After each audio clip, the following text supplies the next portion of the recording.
আজি বিশেষভাৱে আমন্ত্ৰণ জনাই অনা পাৰদৰ্শী ব্যক্তি বিজ্ঞান শিক্ষক ৰাজীৱ ডেকাদেৱ। গুৰুকুটি উচ্চতৰ মাধ্যমিক বিদ্যালয় 1965 চনতে স্থাপিত হৈছিল। এই 60 বছৰীয়া বৰ্ণিল ইতিহাসত পোনপ্ৰথমবাৰৰ বাবে আমাৰ ছাত্ৰ ছাত্ৰী আৰু গুৰুমণ্ডলীৰ প্ৰচেষ্টাত আগন্তুক স্বাধীনতা দিৱসৰ লগত সংগতি ৰাখি আজি 14 আগষ্ট তাৰিখে এখনি বিজ্ঞান আৰ্হি প্ৰতিযোগিতামূলক প্ৰদৰ্শনী আয়োজন কৰিছোঁ। আমাৰ বিদ্যালয়ৰ ছাত্ৰ ছাত্ৰীসকলে নিজা প্ৰচেষ্টাৰে এই মডেলসমূহ প্ৰস্তুত কৰিছে। আমি আশা ৰাখিছোঁ এই প্ৰদৰ্শনীৰ জৰিয়তে ছাত্ৰ ছাত্ৰীসকলৰ মাজত বিজ্ঞান মনস্কতাৰ লগতে অনুসন্ধিৎসু মনৰ বিকাশ ঘটিব। আৰু এয়া ৰাজীৱ ডেকা, এখেত এগৰাকী বিজ্ঞানৰ সমল ব্যক্তি। বিভিন্ন ধৰণৰ ট্ৰেইনিঙত আমি একেলগে অংশগ্ৰহণ কৰাৰ সুযোগ পাইছোঁ আৰু আমি জানিবলৈ পাওঁ যে তেখেত বিভিন্ন দিশত এগৰাকী পাৰদৰ্শী ব্যক্তি। মই আমাৰ আজিৰ বিদ্যালয়ৰ অধ্যক্ষ হিচাপে দায়িত্বত থকা প্ৰেমেশ্বৰ নাথদেৱক তেখেতৰ বক্তব্য আগবঢ়োৱাৰ কাৰণে অনুৰোধ জনাইছোঁ। আমাৰ বিজ্ঞান শিক্ষক গোটেইখিনিয়ে কষ্ট কৰি ল'ৰা ছোৱালীক অলপ উৎসাহিত কৰিবৰ কাৰণে, আগবাঢ়ি যাবৰ কাৰণে যি প্ৰচেষ্টা হাতত লৈছে, এইটো আমাৰ বিদ্যালয়ৰ ইয়াক প্ৰথম বুলি ক'ব লাগিব। ইয়াৰ আগত আছিল যদিও আমাৰ সীমিত প্ৰকাৰত আছিল, এইবাৰ কিন্তু অলপ বিস্তৃতভাৱে হৈছে। ইয়াৰ কথা লক্ষ্যটোৱে হৈছে যে ছাত্ৰ ছাত্ৰীসকলে বিদ্যালয়ত তেওঁলোকে কি শিকিলে আৰু শিকাখিনি তেওঁলোকে কাৰ্যত কিবা কৰিব পাৰিলে নে নোৱাৰিলে। যিহেতু আমাৰ বৰ্তমান সময়ত শিক্ষাৰ ক্ষেত্ৰত আমি অকল আগৰ পুৰণি পদ্ধতি অকল শিকা আৰু শিকা, কিন্তু এতিয়াৰ দিনত শিকা লগতে কৰা এইটো কথা আহি পৰিছে। গতিকে আমি ছাত্ৰ ছাত্ৰীক যি ধৰণে শিকাইছোঁ আৰু সেই ধৰণে তেওঁলোকে সেই আলম লৈ তেওঁলোকে যাতে এই বিদ্যালয়ৰ কাৰণে হওক বা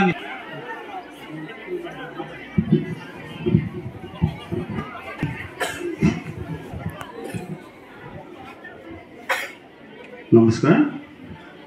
গুৰুকুটি উচ্চতৰ মাধ্যমিক বিদ্যালয়ৰ আজিৰ দায়িত্বত থকা অধ্যক্ষৰ দায়িত্বত থকা প্ৰেমেশ্বৰ নাথ ছাৰ, লগতে ইয়াত উপস্থিত সমূহ শিক্ষাগুৰু মণ্ডলী, বিদ্যালয়ৰ কৰ্মচাৰীবৃন্দ আৰু মৰমৰ ছাত্ৰ ছাত্ৰীসকল, আজি স্বাধীনতা দিৱসৰ লগত সংগতি ৰাখি এই বিদ্যালয়ত যি ছায়েন্স মডেল এক্সিবিশ্যন অনুষ্ঠিত কৰিছে আৰু ইয়াত মোক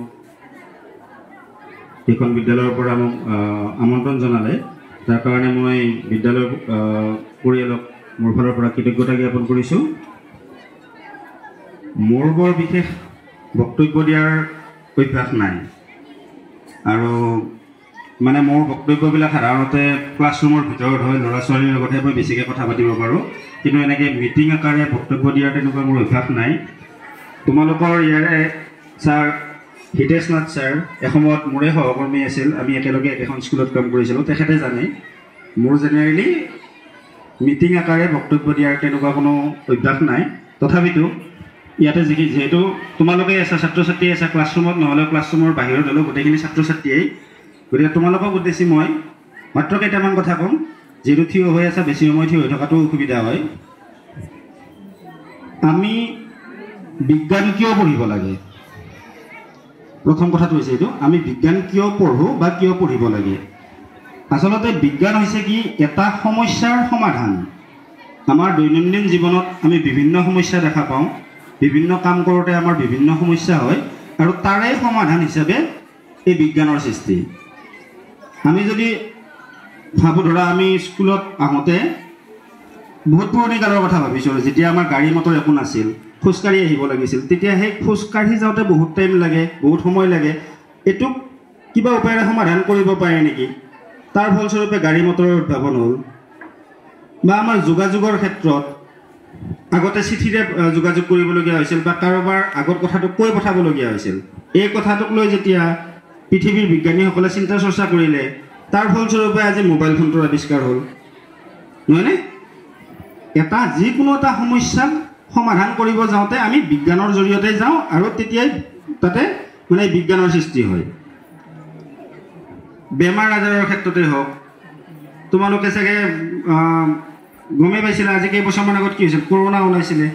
তো এইটো এটা আমাৰ কাৰণে সমস্যা আছিল আৰু তাৰ ফলত কিহৰ সৃষ্টি হ'ল, কৰোণাৰ ভেকচিনৰ সৃষ্টি হ'ল। আমি সকলোৱে ভেকচিন ল'লোঁ, সুৰক্ষিত হ'লোঁ, নহয়নে? তো সেইকাৰণে যেতিয়া আমি বিজ্ঞান আৰ্হি বা ছায়েন্স মডেল আমি বনাব যাম, প্ৰথমতে তোমালোকে কি কৰিবা, এটা আমাৰ দৈনন্দিন জীৱনত আমি সন্মুখীন হোৱা এটা সমস্যা এটাৰ কথা ভাবিবা। সমস্যাটো প্ৰথমতে ভাবি ল'বা যে এই সমস্যাটো কি ধৰণে সমাধান কৰিব পাৰি, আৰু সমাধান কৰিব যাওঁতে তুমি যিটো বস্তু বনাবা সেইটোৱে হ'ব ছায়েন্স মডেল বা বিজ্ঞান আৰ্হি। যিকোনো কথা, যিকোনো সমস্যা, দৈনন্দিন জীৱনত আমি পোৱা যিকোনো সমস্যা এটাক আমি সমাধান কৰিবৰ কাৰণে যিটো ব্যৱস্থাপনা কৰিম সেয়াই ছায়েন্স মডেল। এনেকুৱা নহয় যে আমি ছায়েন্স মডেল বুলি একদম বহুত কিবা ভয়ংকৰ বস্তু এটা বনাব লাগিব, তেনেকুৱা কথা নহয়।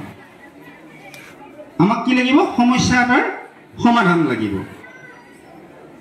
যেনে আমাৰ অসমৰে এগৰাকী বিজ্ঞানী উদ্ধৱ ভৰালী আছিল, মানে উদ্ধৱ ভৰালীদেৱে বিভিন্ন ধৰণৰ সৰু সৰু যন্ত্ৰ পাতি উলিয়াইছে। তামোলৰ বাকলি গুচোৱাৰ পৰা, নাৰিকলৰ বাকলি গুচোৱাৰ পৰা, হয়নে নহয়?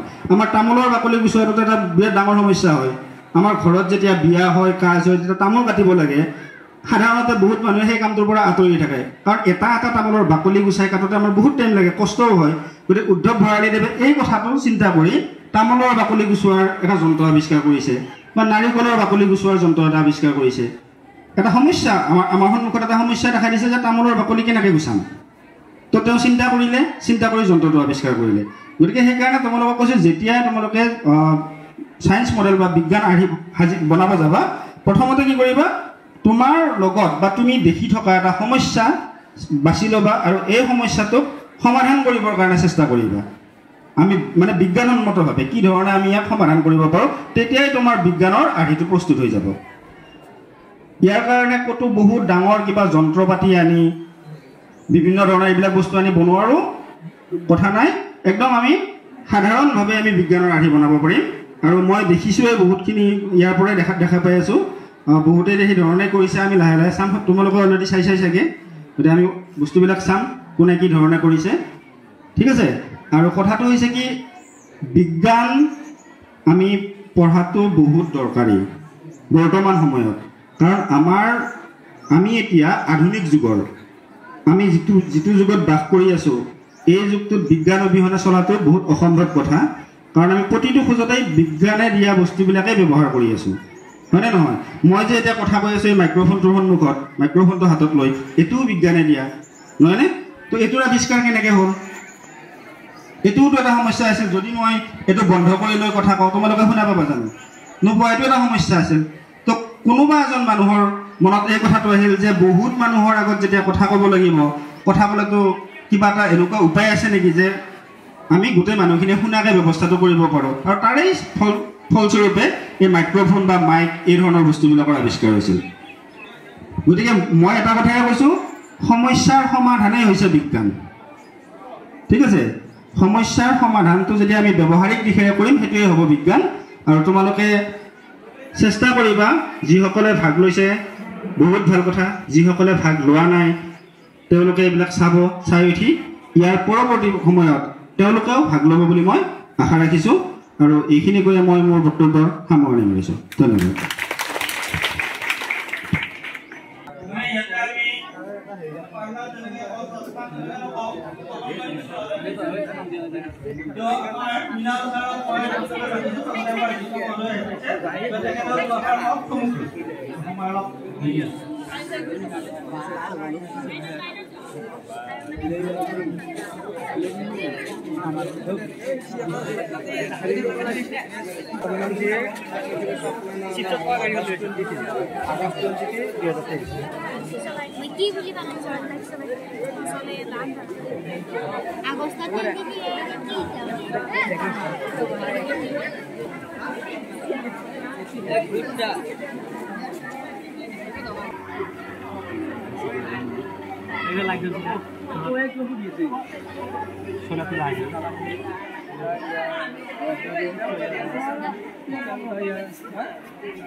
ভালকে কবা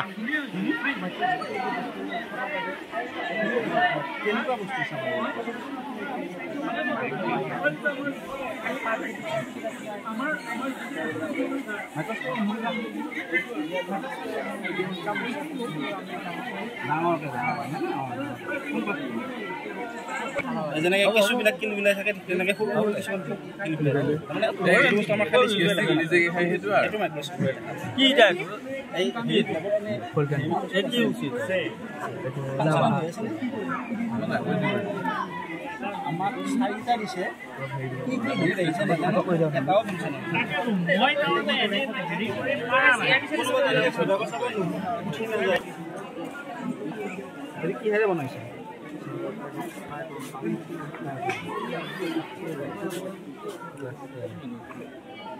ভলকেনো কিয় হয় ভলকেনো মানে কি আগ্নেয়গিৰি ন আগ্নেয়গিৰি কিয় হয়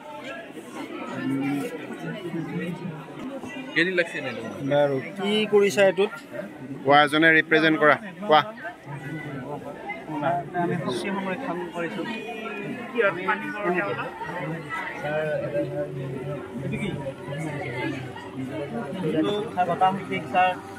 বায়ু গতিবেগ টাৰবাইনৰ ব্লেণ্ডত ঘূৰাই তাৰ যান্ত্ৰিক শক্তিলৈ ৰূপান্তৰ কৰিছোঁ যান্ত্ৰিক শক্তিৰ পৰা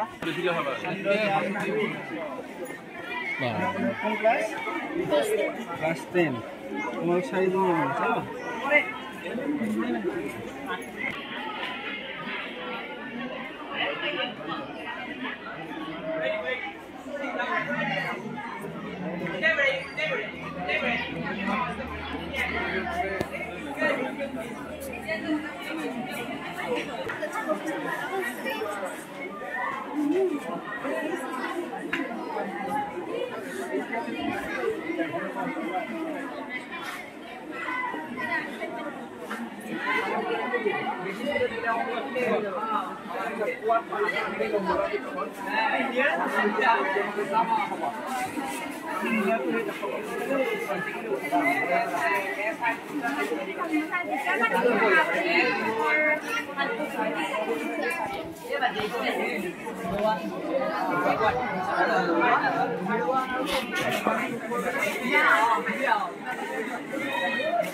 তুমি যদি কোৱা মাটিতে আছে বাল্টিৰে তুমি ইমান বুদ্ধিয়ক নহ'ব তুমি বাল্টিৰে পানী উঠাও বুলি কওঁতে বাল্টি কিমান বাল্টি পানী তলত পানী তাতে যাব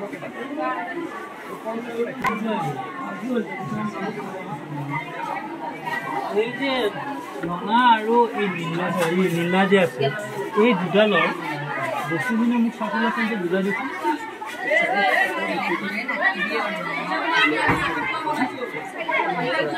গোপাই বুজাই দিয়াচোন কি হৈছে কোন কেপ্টেইন কোন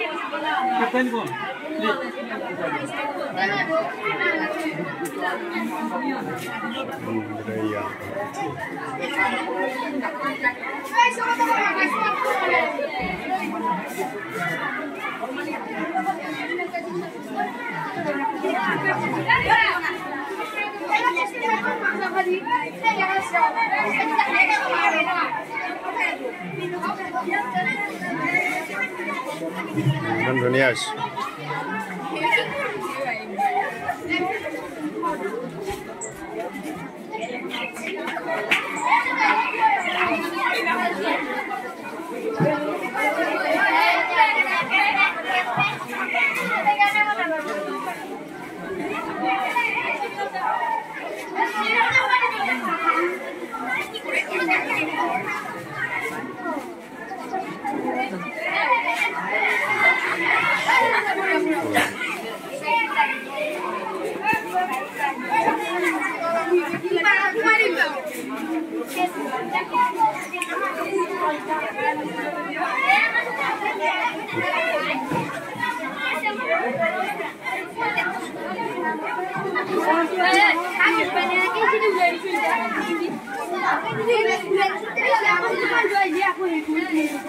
সুবিধা তুমি